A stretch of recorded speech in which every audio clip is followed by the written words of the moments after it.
നമസ്കാരം, പ്രവാസി മലയാളിയിലേക്ക് സ്വാഗതം. കുവൈറ്റ് ചരിത്രത്തിലെ ഏറ്റവും വലിയ ലൈംഗികാതിക്രമമായിരുന്നു 3 മാസത്തിനിടയിൽ 50-ലേറെ കുട്ടികളെ പീഡിപ്പിച്ച പ്രവാസി മതാധ്യാപകന്റേത്. അയാൾക്ക് വധശിക്ഷ വിധിച്ചു കുവൈറ്റ്. കഴിഞ്ഞ വർഷം ഒക്ടോബറിൽ രജിസ്റ്റർ ചെയ്യപ്പെട്ട കേസിൽ 3 മാസത്തിനകമാണ് മതാധ്യാപകനായ ഈജിപ്ഷ്യൻ പൗരന് കുവൈറ്റ് ക്രിമിനൽ കോടതി വധശിക്ഷ വിധിച്ചത്. കുവൈറ്റിലെ ഫർവാനിയ ഗവർണറേറ്റിലായിരുന്നു കേസിനാസ്പദമായ സംഭവം നടന്നത്. ജഹ്റ ഗവർണറേറ്റിലെ വിദ്യാഭ്യാസ മന്ത്രാലയത്തിന് കീഴിലുള്ള സ്കൂളിൽ മതപഠനവുമായി ബന്ധപ്പെട്ട വിഷയത്തിൽ അധ്യാപകനായി ജോലി ചെയ്യുന്ന ഈജിപ്റ്റ് പൗരനാണ് ആൺകുട്ടികളെ ഉൾപ്പെടെ ലൈംഗിക പീഡനത്തിന് ഇരയാക്കിയ കേസിൽ അറസ്റ്റിലായത്. പ്രവാസികളുടേത് ഉൾപ്പെടെ 50-ലേറെ കുട്ടികളെ 3 മാസത്തിനിടയിലാണ് ഇയാൾ ലൈംഗിക വൈകൃതങ്ങൾക്ക് ഇരയാക്കിയത്. ആഭ്യന്തര മന്ത്രാലയത്തിലെ ക്രിമിനൽ സെക്യൂരിറ്റി കാര്യങ്ങൾക്കായുള്ള under secretary major general Hamid ഹൽദവാസിന്റെ നിർദ്ദേശപ്രകാരമായിരുന്നു ഫർവാനിയ ഗവർണറേറ്റിലെ general department of criminal investigation അധികൃതർ ഈജിപ്റ്റ് പൗരനായ അധ്യാപകനെ പിടികൂടിയത്. പാകിസ്ഥാനി പിതാവ് നൽകിയ പരാതിയുടെ അടിസ്ഥാനത്തിൽ പോലീസ് നടത്തിയ അന്വേഷണമാണ് ഈ കൊടും കുറ്റവാളിയെ പിടികൂടുന്നതിലേക്ക് കാര്യങ്ങൾ എത്തിച്ചത്. പച്ചക്കറി കടയിലേക്ക് സാധനങ്ങൾ വാങ്ങാൻ പോയ 8 വയസ്സുകാരനായ തന്റെ മകനെ അജ്ഞാതനായ ഒരാൾ പീഡിപ്പിച്ചു എന്ന് കാണിച്ചായിരുന്നു പാകിസ്ഥാൻകാരന്റെ പരാതി. പരാതിയുടെ അടിസ്ഥാനത്തിൽ പോലീസ് നടത്തിയ അന്വേഷണത്തിൽ മതാധ്യാപകൻ നടത്തിയ കൊടും പീഡനത്തിന്റെ ചുരുളുകൾ അഴിയുകയായിരുന്നു. കുട്ടി പീഡനത്തിന് ഇരയായി എന്ന് പറയപ്പെട്ട സ്ഥലത്തെ CCTV ക്യാമറകൾ പരിശോധിച്ച പോലീസ് പക്ഷേ കണ്ടെത്തിയത് അതിനേക്കാൾ ഭീകരമായ മറ്റൊരു പീഡന ദൃശ്യമായിരുന്നു. പാകിസ്ഥാൻ പ്രവാസിയുടെ മകൻ പീഡനത്തിനിരയായ അതേ രീതിയിൽ തന്നെയാണ് വീഡിയോയിൽ കണ്ട പീഡനവും. ഇതേ തുടർന്ന് 2 സംഭവത്തിലും പ്രതി ഒരാളാണെന്ന നിഗമനത്തിൽ പോലീസ് എത്തി. തുടർന്ന് പോലീസ് അന്വേഷണം വ്യാപിപ്പിക്കുകയും രഹസ്യ പോലീസിന്റെ അന്വേഷണത്തോടെ കൂടുതൽ തെളിവുകൾ ശേഖരിക്കുകയും ചെയ്തു. സമീപ പ്രദേശങ്ങളിലെ CCTV ദൃശ്യങ്ങളിൽ ഒരു കാറിനകത്ത് വെച്ച് കുട്ടിക്കെതിരായി ലൈംഗിക പീഡനം നടക്കുന്നതിന്റെ ദൃശ്യങ്ങൾ ഉണ്ടായിരുന്നു. CCTVയിൽ കണ്ട വാഹനത്തിന്റെ നമ്പർ വെച്ച് നടത്തിയ പരിശോധനയിൽ മതാധ്യാപകന്റേതാണ് കാർ എന്നും പീഡനങ്ങൾക്ക് പിന്നിലെല്ലാം ഇയാളാണെന്നും പോലീസ് കണ്ടെത്തി.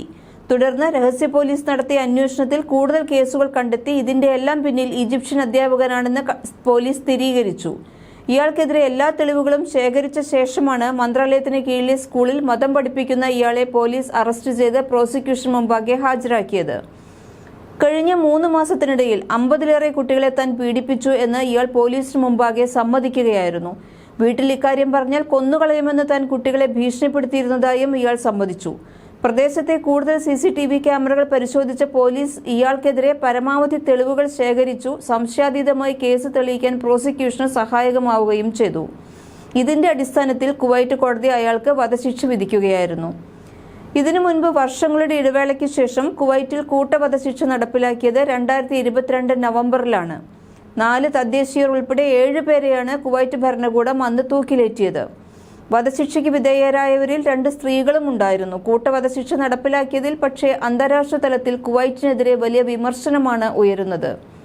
4 കുവൈറ്റ് സ്വദേശികളും 1 സിറിയൻ സ്വദേശിയും 1 പാകിസ്ഥാൻ സ്വദേശിയും 1 എത്യോപ്യൻ വനിതയുമായിരുന്നു നവംബറിൽ വധശിക്ഷയ്ക്ക് വിധേയരായത്.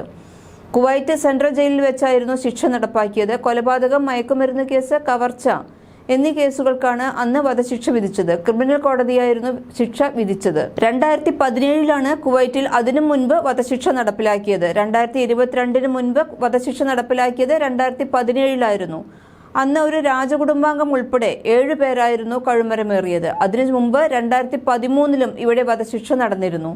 തൂക്കിലേറ്റിയോ ഫയറിംഗ് സ്ക്വാഡുകൾ ഉപയോഗിച്ചോ ആണ് വധശിക്ഷ നടപ്പാക്കാറുള്ളത്. കഴിഞ്ഞ 53 വർഷത്തിനിടെ 84 പേരെയാണ് കുവൈറ്റിൽ തൂക്കിലേറ്റിയിട്ടുള്ളത്. ഇതിൽ 20 പേർ തദ്ദേശീയരും 64 പേർ വിദേശികളുമാണ്. ഗൾഫ് രാജ്യങ്ങളിൽ കൂട്ടവധശിക്ഷ നടപ്പാക്കുന്നത് പതിവാണ്. ഈയടുത്ത് ഒറ്റയടിക്ക് 81 പേരുടെ വധശിക്ഷ സൗദി നടപ്പാക്കിയിരുന്നു. ഇതിനെതിരെയെല്ലാം അന്താരാഷ്ട്ര തലത്തിൽ വലിയ വിമർശനമാണ് ഇപ്പോൾ ഉയരുന്നത്. ആംനസ്റ്റി ഇന്റർനാഷണലിന്റെ കണക്ക് പ്രകാരം 2021 വരെ ലോകത്തിലെ 18 രാജ്യങ്ങളിലായി 579 പേരുടെ വധശിക്ഷ നടപ്പാക്കിയിട്ടുണ്ട്. എന്നാൽ ഐക്യരാഷ്ട്ര സംഘടന ഉൾപ്പെടെയുള്ള മനുഷ്യാവകാശ സംഘടനകൾ വധശിക്ഷ കടുത്ത മനുഷ്യാവകാശ ലംഘനമായാണ് കണക്കാക്കുന്നത്. ഇപ്പോഴും ഇന്ത്യ, അമേരിക്കൻ ഐക്യനാടുകൾ, ചൈന തുടങ്ങിയ നിരവധി രാജ്യങ്ങളിൽ ഈ ശിക്ഷാരീതി നിലവിലുണ്ടെങ്കിലും ക്രൂരമായ കൊലപാതകം തുടങ്ങിയ കഠിനമായ കുറ്റങ്ങൾക്ക് മാത്രമേ ഈ രാജ്യങ്ങളിലെല്ലാം വധശിക്ഷ വിധിക്കാറുള്ളൂ.